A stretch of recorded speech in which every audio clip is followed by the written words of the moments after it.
মুনতাহা ইনদাহা জান্নাতুল মাওয়া।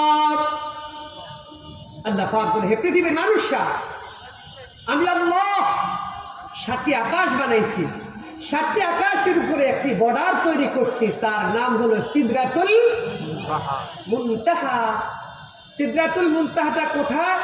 রাসূলুল্লাহ সাল্লাল্লাহু আলাইহি ওয়াসাল্লাম বয়ান করছেন, আমাকে এই জগৎ থেকে প্রথম আসমানে নেওয়া হলো, সেখানে প্রথম আকাশে হযরত আদম আলাইহিস সালাম সাথে সাক্ষাৎ, দ্বিতীয় আকাশে 2 খালাতো ভাই হযরত ঈসা ও ইয়াহইয়া আলাইহিস সালামের সাথে সাক্ষাৎ, তৃতীয় আসমানে হযরত ইদ্রিস আলাইহিস সালামের সাথে সাক্ষাৎ, চতুর্থ আকাশে হযরত ইউসুফ আলাইহিস সালামের সাথে সাক্ষাৎ, পঞ্চম আকাশে হযরত হারুন আলাইহিস সালামের সাথে সাক্ষাৎ, ষষ্ঠ আকাশে হযরত মুসা আলাইহিস সালাতু ওয়াস তাসলিমের সাথে সাক্ষাৎ, সপ্তম আকাশে হযরত ইব্রাহিম খলিলুল্লাহ আলাইহিস সালামের সাথে সাক্ষাৎ।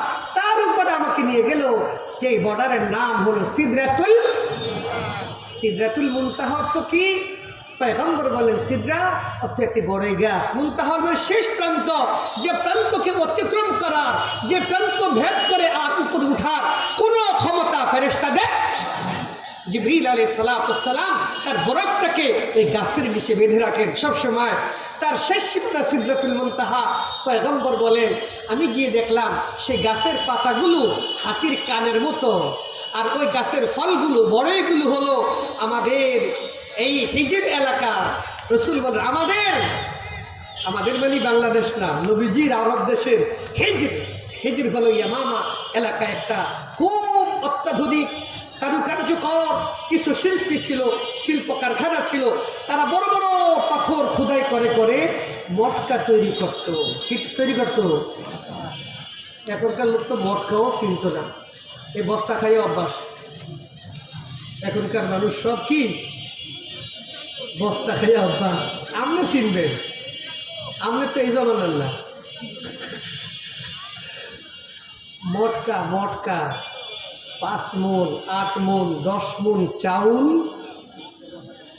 কি ভাইঙ্গা পরিষ্কার কইরা ঢেকির মাধ্যমে এই মটকা পুরা করে মাটি দিয়ে লেপন দিয়ে রাখতো, 1 বৎসরও যেন পোকা স্পর্শ করতে। কি তো আরব দেশে হিজর এলাকা, ইয়ামামার একটা এলাকা হিজর, সে এলাকার লোকেরা বড় বড় পাথরগুলোকে বড় সূক্ষ্ম কারুকার্যকর ইঞ্জিনিয়াররা মাঝখান দিয়ে প্রবেশ করে খুঁড়ে প্রবেশ করতো। একটা মানুষ, 2টা মানুষ, 3টা মানুষ যেন লামা যায়, লেমে এই তারা ভিতরে পাথর খুঁড়ে মটকা তৈরি করতো।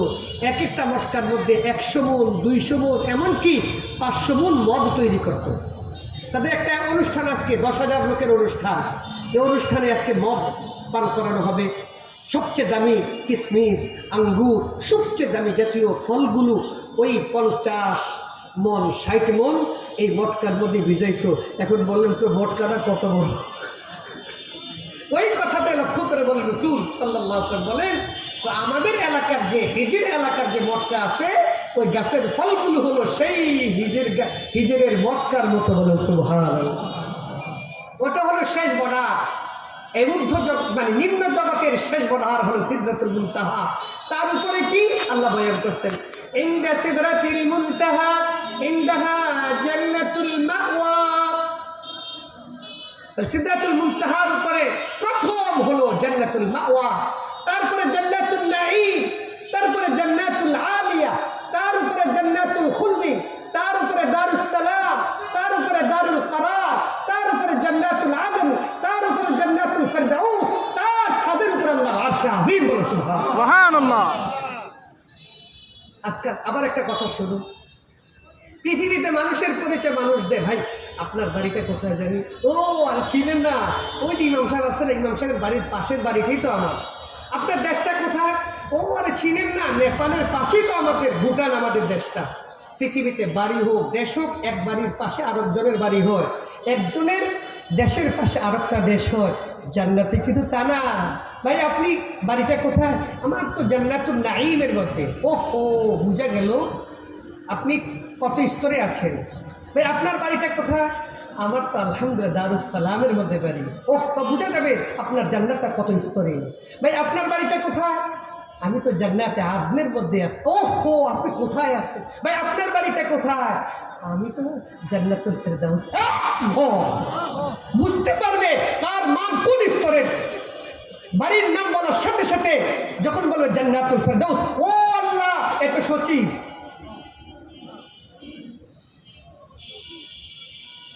সাল্লাল্লাহু আলাইহি ওয়াসাল্লাম ইরশাদ ফরমান, ওয়া ইযা সালতুমুল্লাহাল জান্নাতা ফাসআলুল্লাহাল ফিরদাউস ফান্নাহা আ'লাল জান্নাহ ওয়া ফাওকাহা আরশুর রহমান ওয়া তাফাজ্জারা মিনহু আনহারুল জান্নাহ। মুহাম্মাদুর রাসূলুল্লাহ সাল্লাল্লাহু আলাইহি ওয়াসাল্লাম ইরশাদ ফরমান, হে আমার উম্মতরা, তোমরা যখন আল্লাহ পাকের কাছে জান্নাত চাইবা তো 7টা জান্নাত চাইও না, আল্লাহর কাছে 70 মুখোশের উপরের জান্নাতটা চাইও। বলে সুবহানাল্লাহ। তোমরা সর্বোচ্চ উপরের জান্নাতুল ফেরদাউস আল্লাহর কাছে দরখাস্ত করিও, কারণ তার ছাদের উপরেই আল্লাহর আরশ আজিম। বলে সুবহান। জান্নাতুল ফেরদাউসে থাকা মানে তুমি আল্লাহর বাড়ির কাছে থাকলা। আল্লাহ, এই বুঝেন না, প্রধানমন্ত্রীর বাড়ির পাশে আমার বাড়িটা। আল্লাহ, প্রেসিডেন্ট যেখানে থাকবেন তার পাশেই সেনাবাহিনী যেমন তার বাড়িকে গার্ড দেয়, আমার বাড়িটাও তেমন একটা পাহারার মধ্যে থাকবে। তোমরা যখন আল্লাহ পাকের কাছে জান্নাত চাইবা তো জান্নাতুল ফেরদাউস কামনা করিও, তার উপরে আল্লাহর ছায়া। আর শুনো শুনো, 7টা জান্নাতের মধ্যে পানি নেই, ওই 7টা জান্নাতে পানি জান্নাতুল ফেরদাউস থেকে প্রবাহিত হয়। তুমি যদি জান্নাতুল ফেরদাউসে থাকো, অন্য কোথা থেকে তো পানি আসতে হবে না, তোমার ঘরের লাগেই জান্নাতের সব ঝর্ণা থাকবে। বলে সুবহানাল্লাহ। আল্লাহ তাআলা আমাদের সবাইকে নসিব করে বলে দান। এখন বলুন, আমরা ছিলাম কোথায়? কোথায় ছিলাম এটা পরে বলি, এখন আগে বলুন, সিদরাতুল মুনতাহা হলো নিম্ন জগৎ আর ঊর্ধ্ব জগতের বর্ডার। এখন বলুন, 7টা আকাশ নিম্ন জগৎ না ঊর্ধ্ব জগৎ? ভালো করে কথাটা বুঝুন, যারা শুরু থেকে ছিলেন। 7টা আকাশ এটা কি নিম্ন জগৎ না ঊর্ধ্ব জগৎ? 7টা আকাশের পরে বর্ডার হলো সিদরাতুল মুনতাহা। তার উপরে সৃষ্টি জগতের কাহার উঠার ক্ষমতা কি? কোনো ফেরেশতাও না, কোনো জিবরিল না, কেউ উঠতে পারবে না। ওটা বর্ডার, ওটা সব ইমানদারদের এলাকা। আল্লাহু আকবার। তার উপরে জান্নাত হলো সমস্ত ইমানদারদের এলাকা, সেখানে কেউ প্রবেশ করতে পারবে না। মহা মহা ক্ষমতাওয়ালা সবচেয়ে হাই সবচেয়ে পাওয়ারফুল ফেরেশতা জিবরাইলও সেখানে যেতে পারবে না, সেও নিচে থাকতে হবে। এখন বলুন, 7টা আকাশ নিম্ন জগতে না ঊর্ধ্ব জগতে? ভালো করে বলুন, নিচে না উপরে? নিচে। তো সব 7টা আকাশ হলো নিম্ন জগৎ। আর 7টা আকাশের তুলনায় আমরা কোথায়? কত নিচে? একটু নিচের তো সীমানা আছে। এই 42,000 কিলোমিটার এই জগৎটা, এই জগৎটা ওই নিম্ন জগতের প্রথম যে আকাশটা আছে, প্রথম যে ছাদ আছে, ওইখান থেকে কোথায় আছি আমরা? আল্লাহ, ওগুলি বলার দরকার নাই। মাগরিবের সময় অল্প সময় বুঝতেন না, বুঝার জন্য রাত 12টার পরে ঊর্ধ্ব জগৎ থেকে, মহাকাশ থেকে পৃথিবীবাসীকে প্রতি রাত 12টার পরে এক সংবাদ দিচ্ছে আমরা কোথায় আর ঊর্ধ্ব জগৎ কোথায়। তারা বলতেছে যে দেখো দেখো, আমাদের যে 42,000 কিলোমিটার জগৎটা আছে, এই জগৎটাকে 13 লক্ষ গুণ যদি আমরা গুণ দিই, 13 লক্ষ, আল্লাহ, আমরা যে জগতে আছি এটাকে 13 লক্ষ বার গুণ দিলে যতটুকু হবে, এই জগৎ এতটুকু হলো সূর্যটা। কত গুণ বড়? জলদি বলেন, বলেন। সূর্য কি থেমে আছে, এক জায়গায় বসে আছে, না চলমান? কথা বলুন। আল্লাহু আকবার। ওয়া কুল্লুন ফি ফালাকি ইয়াসবাহুন, ওয়া কুল্লু ফি ফালাকি ইয়াসবাহুন। আল্লাহ পাক বলেন, চাঁদ, সূর্য, গ্রহ, তারকা যতগুলো সবগুলো সাঁতার কাটে, চলে না। বলছে কি, ইয়াসবাহুন, সাবহুন মানে সাঁতার কাটা, সবগুলো সাঁতার কাটে। আচ্ছা সাঁতার কাটা বললেন কেন? চলে এই কথাটা বললেন না কেন? এদিকে তাকা। চলার মধ্যে ক্লান্ত হয়ে গেলে একটু থেমে বিশ্রাম নেওয়া যায়, কথা কয় দেখেন। আপনি চলতেছেন, চলার মধ্যে যদি একটু ক্লান্ত হয়ে যান তো একটা জায়গায় হলে একটু থেমে সামান্য সময় বিরতি রেখে একটু বিশ্রাম নেওয়া। কিন্তু আপনি যদি সাগরে নদীতে সাঁতার কাটেন, ক্লান্ত হয়ে গেলেন, তো বলুন একটু থেমে বিশ্রাম নেওয়া যাবে? কথা কেন? যদি থেমে যান তো আর ভাসমান থাকতে পারবে? এই জন্য কোরআন হাকিম আল্লাহ তাআলা বলেন, দেখো দেখো চাঁদ সূর্য গ্রহ তারকা এগুলো চলে না, চললে তো থামার সুযোগ ছিল। ওয়াকুল্লুন ফি ফালাকিন ইয়াসবাহুন, সবগুলো সাঁতার কাটতেছে, এক সেকেন্ড বন্ধ হওয়ার কোনো সুযোগ। সমস্ত সূর্য, সমস্ত তারকা, সমস্ত গ্রহ নক্ষত্র সবগুলো প্রতি সেকেন্ডে সেকেন্ডে চলতেছে। আচ্ছা চলার জন্য রাস্তার দরকার আছে না নাই? জলদি কথা বলো, চলার জন্য রাস্তা লাগে না? ওয়াকুল্লুন ফি ফালাকিন ইয়াসবাহুন, তো চলতে গেলে রাস্তা দরকার আসেনি। আমাদের দেশে রাস্তা বড় না গাড়ি বড়? একটু হুসমুস করে কথা কই, যেহেতু নাচ নাম রাখছেন, কথা কয় না। আমার পরিচয় আমি কি? নাচ। আমি একজন মানুষ। অতএব মানুষ কাকে বলে? যার হুশ আছে তাকে বলে কি? মানুষ। অতএব আন্দাজে একটা বেড়ে দিয়েন না, জলদি বলেন রাস্তা বড় না গাড়ি বড়? তো সূর্য যদি হয় পৃথিবীর চাইতে 13 লক্ষ গুণ বড়, তো রাস্তাটা কত বড়? ঠেলামেলা ধরেন না একটা, তো ধরেন 14 গুণ বড়, তাহলে পৃথিবীর চাইতে 14 লক্ষ গুণ বড় আন্দাজ করে বললাম একটা রাস্তা। ওই বিজ্ঞান আবার খবর দিচ্ছে, শুনো শোনো, সূর্য প্রতিদিন এক রাস্তা দিয়ে চলে না, বৎসরে হয় 365 দিন, 365 দিনে 365টা রাস্তা বানানো আছে। বলেন বলেন, সূর্য প্রতিদিন এক পথে চলে না ভিন্ন ভিন্ন পথে? যদি এক পথেই চলতো তাহলে তো সবসময় রাত আর সমান এক সমানই হতো। রাত আর দিন সবসময় কি একরকম না, কম বেশ হয়? কথা কয় না কেন? রাস্তাগুলো এইভাবে বানানো আছে, আজকে যে পথে চলছে আজকে রাত হবে এতটুকু, দিন হবে এতটুকু। আগামীকাল যে পথে সে অতিক্রম করবে ওইটাতে রাত হবে এতটুকু, দিন হবে এতটুকু। আগামীকাল যেখানে চলবে, যে পথে চলবে ওটাতে দিন হবে এতটুকু, রাত হবে এতটুকু। তারপরে তারপরে তারপরে তারপরে ওখান থেকে আবার ঘুরে শুরু হবে। বিজ্ঞান বলতেছে যে দেখো দেখো, সূর্যের জন্য সূর্যের কক্ষপথ, সূর্য যে কক্ষ দিয়ে চলে, যে পথে চলে, এটা 365টা রাস্তা। একটা রাস্তা যদি হয় 14 লক্ষ গুণ বড়, তো 365টা রাস্তা কত বড়?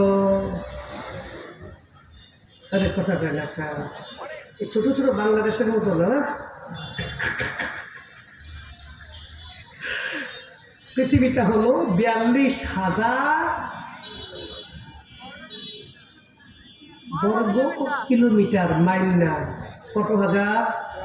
42,000 বর্গ কিলোমিটার। বিজ্ঞান বলে এই পৃথিবীটাকে সূর্যে যে সাঁতার কাটতেছে, সূর্য কত গতিতে চলতেছে। ওয়াকুল্লুন ফি ফালাকিন ইয়াসবাহুন, গতি কত? তো সূর্য সেকেন্ডে 1,86,000 মাইল গতিতে অতিক্রম করছে। কত কত বলেন বলেন বলেন? 1 লক্ষ বলুন বলুন 86,000 মাইল। বিজ্ঞান বলতেছে অতএব সূর্যের কাছে পৃথিবীটা অতিক্রম করতে 1 সেকেন্ডের 5 ভাগের 1 ভাগ সময় লাগে না।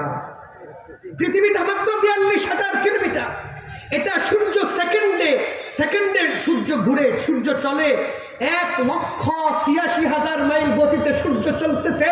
ওই সূর্যটা অতিক্রম করার জন্য পৃথিবীটাকে যে অতিক্রম করতে চায়, তো পৃথিবীটা অতিক্রম করতে সূর্যের কাছে 1 সেকেন্ডকে 5 ভাগ করলে যা, এতটুকুর মধ্যে পৃথিবী শেষ। এই ছোট একটা পৃথিবীর মধ্যে আল্লাহ তাআলা আমাদেরকে পাঠালেন, ছিলাম কোথায়? হাদিসে পাকের মধ্যে রাসূলুল্লাহ সাল্লাল্লাহু আলাইহি ওয়াসাল্লাম আমাদের কোথায় আমরা ছিলাম, আব্বা আম্মা কোথায় ছিলেন, সেখান থেকে আল্লাহ কোথায় আমাদেরকে আনলেন, এগুলো সব হাদিসে পাকের মধ্যে আসছে। রাসূলুল্লাহ সাল্লাল্লাহু আলাইহি ওয়াসাল্লাম বলেন আল্লাহ পাক আমাদেরকে আলামুল আ'লা বলেন আলামুল আ'লাতে আমাদেরকে প্রথম তৈরি করে। বলেন আমাদের প্রথম জায়গাটা কোন জায়গা? আলামুল আ'লা। কোরআন শরীফে শুনেন নাই কখন দুইটা শব্দ আল্লাহ ব্যবহার করছেন? কাল্লা ইন্না কিতাবাল আবরারি লাফি ইল্লিয়িন, কাল্লা ইন্না কিতাবাল ফুজ্জারি লাফি সিজ্জিন। হে পৃথিবীর মানুষরা, তোমরা কি শুনুনি দুইটা জায়গা আছে, একটা হলো আ'লা ইল্লিয়িন আর একটা হলো সিজ্জিন। তোমরা ছিলে কোথায়? তোমরা ছিলে সে আ'লা ইল্লিয়িনের মধ্যে ছিলে, আবার তোমাদেরকে সেখানে নিয়ে যাব। বলেন ইনশাআল্লাহ। আমরা যে জগতে ছিলাম ওই জগতের কথা কোরআনে পাকে বলছেন, আমরা ছিলাম আলামুল আ'লা। বলুন আলামুল, আলম মানে জগৎ। এই যে জগৎটা এরকম একটা জগতের মালিক না। করেন না আপনারা আলহামদুলিল্লাহি রাব্বিল আলম, রব্বিল আলম না আলামিন পড়েন না কেন? আলহামদুলিল্লাহি রাব্বিল আলামিন। হে পৃথিবীবাসী শোনো শোনো, আমার এরকম ছোট 42,000 কিলোমিটার এরকম ছোট একটা জগতের মালিক, এই জন্য আমি বাহাদুর না, আমি এরকম কোটি কোটি জগতের মালিক। কত জগৎ? কোটি কোটি। প্রতি রাত যদি জানতে চান, রাত 12টার পরে ঊর্ধ্ব জগতের খবর যদি জানতে চান, কত জগৎ মহাশূন্যের মধ্যে, বিজ্ঞান বলতেছে যে প্লেটের মধ্যে সূর্যটাকে বসানো আছে, যে সূর্যটা প্লেটের মধ্যে 365টা রাস্তার মধ্যে ঘুরতেছে, এই প্লেটের মধ্যে 49 কোটি সূর্য আছে। বিজ্ঞান বলতেছে কত? কথা বলুন, কথা বলুন।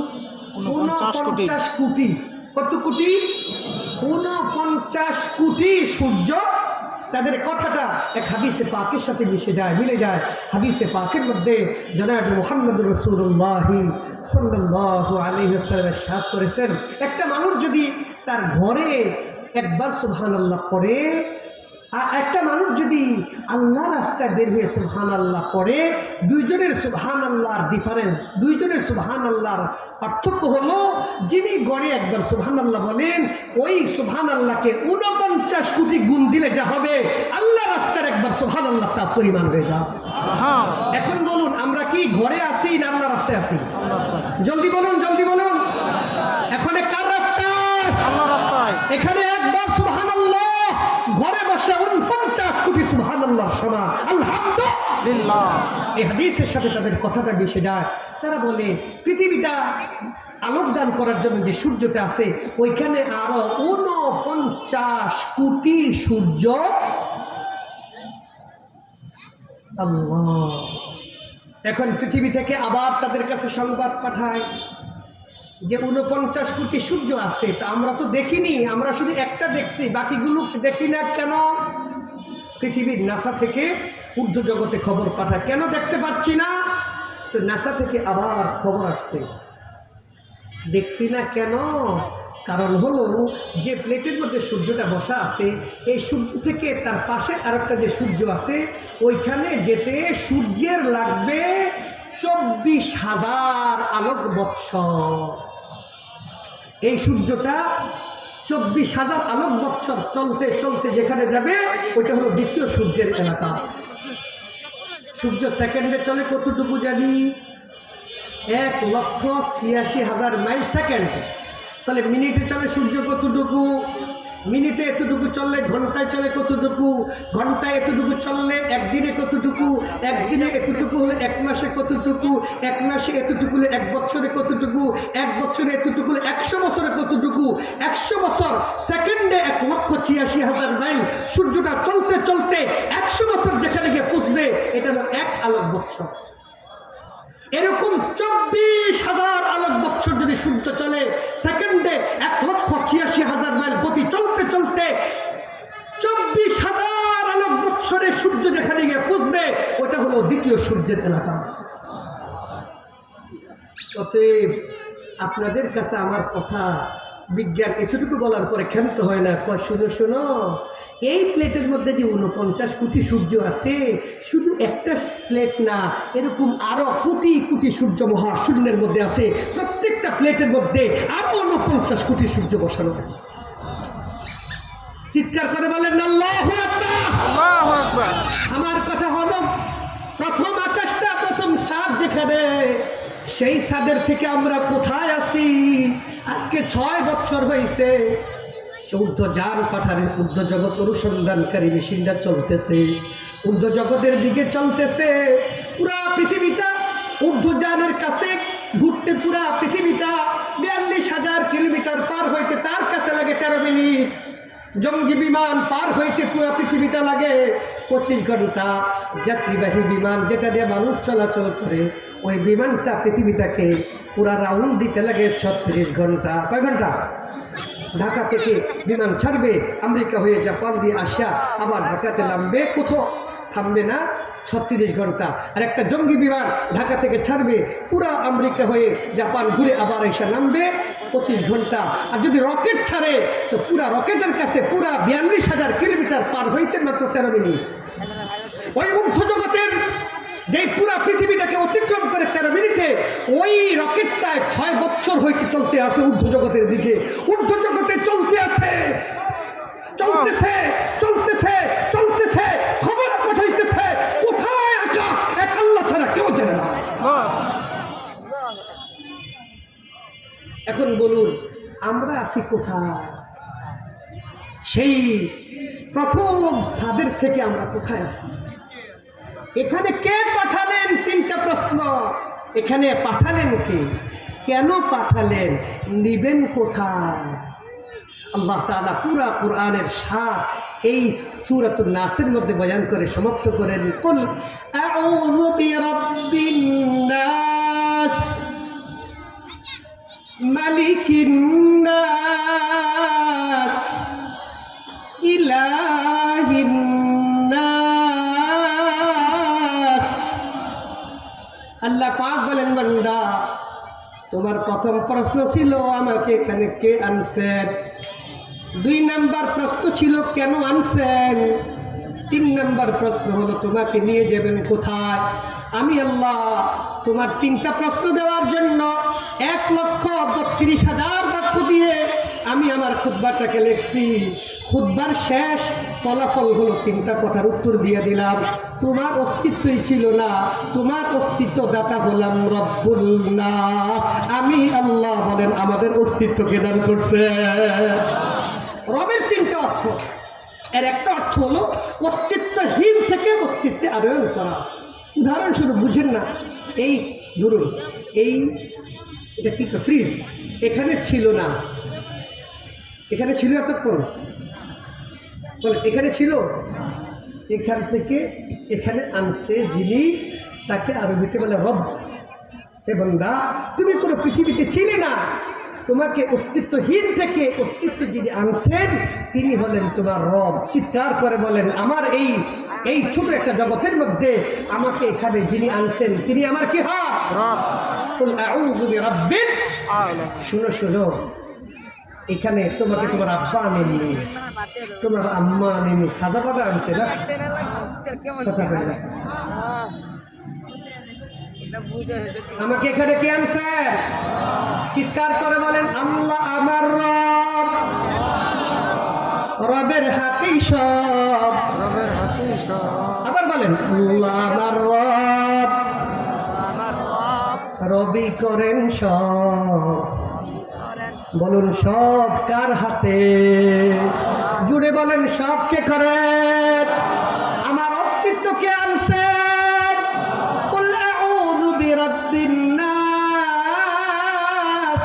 ও বান্দা, এই প্যান্ডেল বানিয়েছি আমি আল্লাহ। প্যান্ডেলটা মহাশূন্য ছিল, এটা খালি ছিল। এই খালি জায়গাটার মধ্যে আমি রব তোমাকে অস্তিত্বহীন থেকে অস্তিত্বে দান করছি। আলহামদুলিল্লাহ। প্রশ্ন হলো কেন আনছেন? আমার আব্বা আম্মা তো এখানে ছিলেন না, আমার আব্বা আম্মা তো ছিলেন জান্নাতের মধ্যে, কি বলেন ঠিক না? মানে আমার আব্বা আম্মা আদম হাওয়া ছিলেন কোথায়? সেখান থেকে এখানে কেন আনলেন? আমাদেরকে কেন এখানে আনলেন? আল্লাহ পাক বলেন আনসি মালিকিন নাস, মালিকের কিছু কাজের জন্য আনসি। বলে সুবহানাল্লাহ। আমাদেরকে যিনি আনছেন, আনার ক্ষেত্রে তিনি রব, আর কাজের ক্ষেত্রে তিনি আমাদের মালিক। বলেন, আনার ক্ষেত্রে তিনি আমাদের কি, আর তার কাজ করতে হবে, এই জন্য তিনি আমাদের কি লাগেন? মালিক। বলুন বলুন, তিনি আমাদের কি লাগেন? মালিক। তাহলে যে আমাকে আনছেন তিনি মালিক, আর যে আমাকে আনেই না সে মালিক। জলদি কথা কয় না, বুঝে না কথা না? যে ফ্যাক্টরি আপনাকে আনছে সে আপনার মালিক, আর যে লোকটা আপনার কোনো আনার ক্ষেত্রে চিনেই না সে আপনার মালিক হইতে পারে? তো বলুন, আমাকে এখানে আনছেন কে? রব। আমাকে আনছেন কে? তো যিনি আমাকে এখানে আনছেন তিনি আমার কেন আনছেন?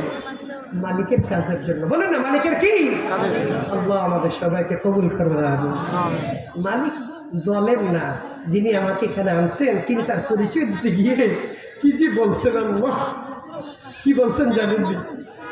وهو الغفور الرحيم وهو الغفور الرحيم وهو الغفور الرحيم। যিনি তোমাকে এখানে আনছেন তার পরিচয় জানো তিনি কি? 91 বার, 1,42,000 বাক্যের মধ্যে 91 বার এই কথাটা বলছেন। আমি বললাম অত্যন্ত ক্ষমাশীল মায়াওয়ালা। বলে সুবহানাল্লাহ। বলুন, আমাদের মালিক অত্যন্ত ক্ষমাশীল মায়াওয়ালা। বলেন বলেন, অত্যন্ত ক্ষমাশীল। আমার আব্বা আমাকে আনেননি, আমার মা আমাকে আনেননি, এই জন্য মাঝে মাঝে বদদুয়া দিয়ে দেয়। কেন? কিন্তু আমাকে আনেননি, এই জন্য আমার প্রতি তার এত বেশি মায়া নেই।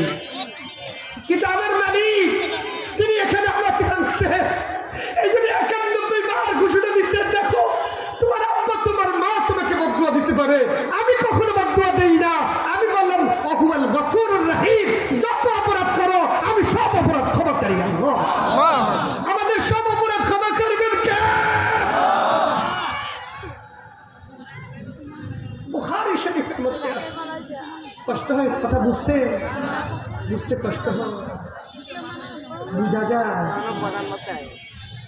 বুখারী শরীফের হাদিসের মধ্যে আসছে জনাবে রাসূলুল্লাহ সাল্লাল্লাহু আলাইহি ওয়াসাল্লাম একদিন ফজরের সুন্নত নামাজের দ্বিতীয় রাকাত, বলুন ফজর নামাজের সুন্নত কয় রাকাত?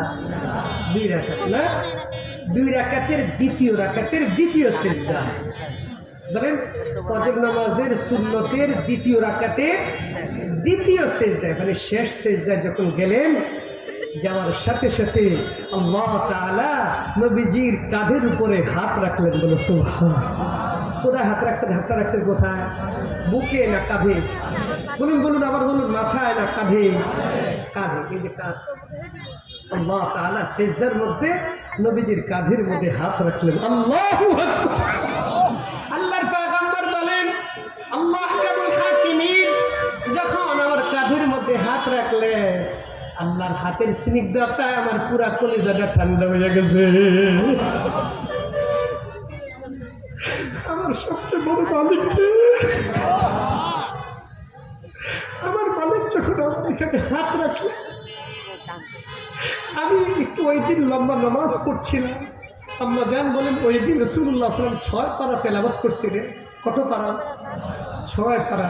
সূরা বাকারা শেষ করছেন, সূরাতুল আলে ইমরান শেষ করছেন, সূরা মায়দা শেষ করে সূরাতুন নিসা শেষ করে তারপরে তিনি ওই 2 রাকাতে দাঁড়াইয়া যখন দ্বিতীয় সিজদায় গেছেন, মালিকের মায়া লেগে গেছে, পাগুলো ফুলে গেছে।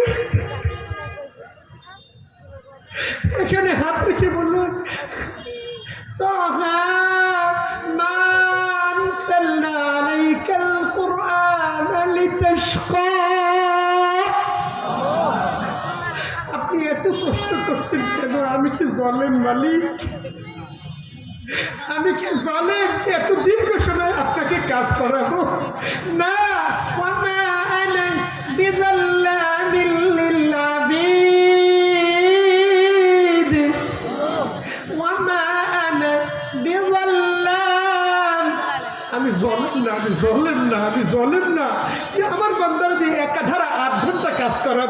আমি এমন জলেম না, আমি বড় মায়াওয়ালা। 2 রাকাত ফজর পড়ে বলছি একটু ঘুরো ঘুরো, আবার একটু দুপুর বেলায় বলছে আসো একটু 4 রাকাত পড়ো, এরপরে বলছে যাও একটু খাও খেয়ে ঘুমাও, আবার বিকালে ডেকে বলছি একটু 4 রাকাত পড়ো, যাও একটু ঘুরে চা পানি খেয়ে আসো, আবার 3 রাকাত, আবার খাওয়া দাওয়া করে বলছি একটু 4 রাকাত পর একটু ঘুমাও ঘুমাও। বলেন জলেম না সবচেয়ে বড় মায়াওয়ালা? বলুন সবচেয়ে বড় মায়াওয়ালা কে? পৃথিবীর কোন রাষ্ট্রনায়ক, পৃথিবীর কোন কর্মকর্তা আছে যে 24 ঘন্টার মধ্যে মাত্র 2 রাকাত পড়তে 5 মিনিট, 4 রাকাত পড়তে 10 মিনিট, বিকেল বেলায় 10 মিনিট, মাগরিবে 10 মিনিট, ইশায় 10 মিনিট, এই টোটাল সব মিলেও আধা ঘন্টা সময় হয় না বা 40 মিনিট হলো, এতটুকু দিয়ে 24 ঘন্টার বেতন দিতে আসছে। বলেন এত বড় দয়ালু মালিক কে?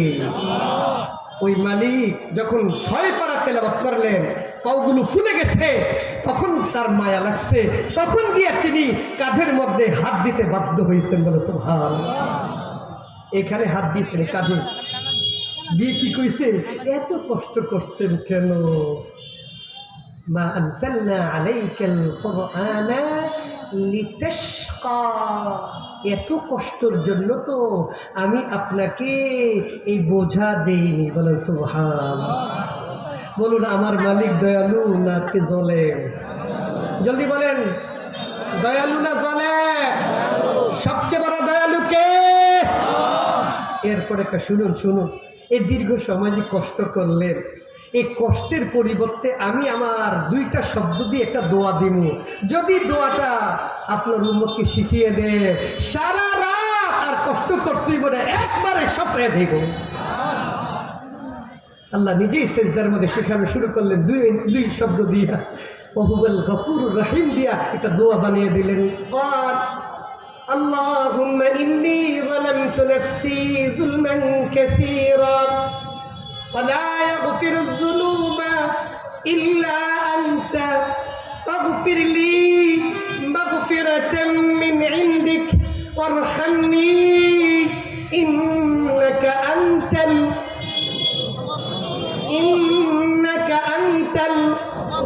الغفور الرحيم। ডাক দিয়ে বলেন পয়গম্বর, আপনার আব্বা আম্মা দুনিয়াতে প্রথম কি কাজ করছে বলুন তো? আল্লাহ পাক নবীজিকে ডাক দিয়ে বলেন, আমাদের আব্বা আম্মা দুনিয়াতে আইসা প্রথম নামাজ পড়ছেন না প্রথম দোয়া শুরু করছেন? জলদি বলেন জলদি। আমার আব্বা আর আম্মা এই জগতে পাও রেখেই প্রথম শুরু করছেন রব্বানা যালামনা আনফুসানা ওয়া ইল্লাম তাগফির লানা ওয়া তারহামনা লানাকুনান্না মিনাল খাসিরিন। পড়েন না, রব্বানা যালামনা আনফুসানা ওয়া ইল্লাম তাগফির ওয়া তারহামনা লানাকুনান্না মিনাল খাসিরিন। আল্লাহ পাক বলেন, আপনার আব্বা আর আম্মা দুনিয়াতে পা রেখে, এই জগতের মধ্যে পা রেখে প্রথম কোনো তিনি নামাজ পড়েন না, রোজা রাখেন না, হজ ও যাকাত করেন না। তিনি প্রথম আমার কাছে প্রার্থনা করছেন, পয়গম্বর আপনার আব্বা আম্মা বলছেন যালামনা আনফুসানা, আমি আল্লাহ আপনাকে যে দোয়া শিখালাম আপনার উম্মত যেন পড়ে, রব্বা আল্লাহুম্মা ইন্নী যালামতু নাফসি যুলমান কাসীরা ওয়া লা ইয়াগফিরুয যুনুবা ইল্লা আনতা। বলুন আমার সমস্ত অপরাধ ক্ষমা করবেন কে? আমার আব্বা কয়টা অপরাধ করছেন? আম্মা কয়টা অপরাধ করছেন? 3টা। বলে কয়টা? জলদি জলদি বলে। আমার আব্বার আম্মা ভুলে কয়টা অপরাধ করছে? 3টা। আল্লাহ পাক বলছেন, দেখো তোমরা এই গাছের কাছে যেও, বলেন না এই কথা, গাছের ফল খেয়েও না, এটা বলেন নাই, বলছে ওয়ালা তাকরাবা হাযিহি শাজার। দেখো দেখো আদম আর হাওয়া, তোমরা দুজনে এই গাছের কাছে, গাছের ফল খেয়েও না বলছেন না, গাছের কাছে যেও না, এই গাছটার কাছে তোমরা যেও না বলছেন। তো কি করছেন? প্রথম ওই গাছের কাছে কি গেছেন, একটা অপরাধ। 2 নাম্বার, শুধু যায় না, ফল কি করছেন? কথা কয় না, জান্নাতের ফল তো, জান্নাতের ফল কোন এইভাবে আপনাদের ওই বাঁশ টাস লাগাইয়া বাইরে পারতে হবে না, জান্নাতের ফলের স্বভাব কি কোরআন শরীফে আল্লাহ বলছেন কি হবে জানেন?